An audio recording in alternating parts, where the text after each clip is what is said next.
sculptures that you see here are part of a large tomb, of a large structure, a tomb that was done for one of the Dukes of Burgundy in the very late 15th century.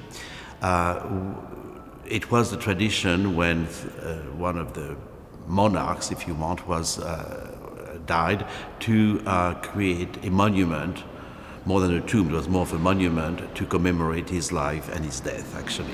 These figures, these so-called mourners, going all around a tomb, creating a kind of procession around the dead figure, the dead effigy of the Duke.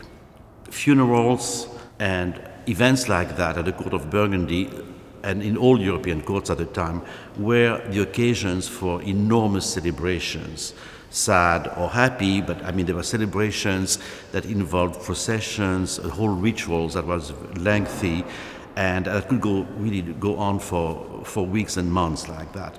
And the figures that we have here are quite realistic in that they represent, we don't know exactly who they are, but people at the court. Some of them are probably clerics, some others are probably just lay people.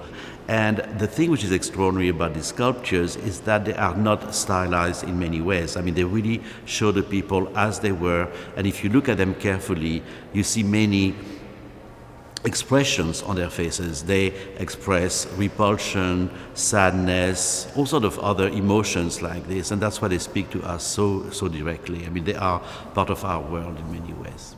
I should say something about the Court of Burgundy. They were among the most powerful, among the richest rulers in Europe at the time, and of course had gathered to Dijon, which was their capital, some of the greatest talents available in Europe. In fact, the two sculptors who created the figures that we see here were not at all from Burgundy or from Dijon.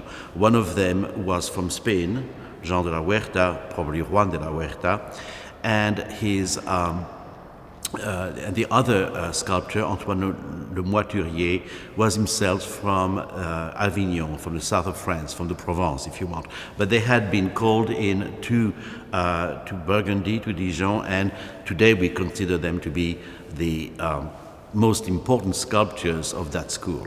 They work together extremely well, and they give a great variety to our experience of those sculptures. I mean, they take us through a whole gamut of emotions. They go from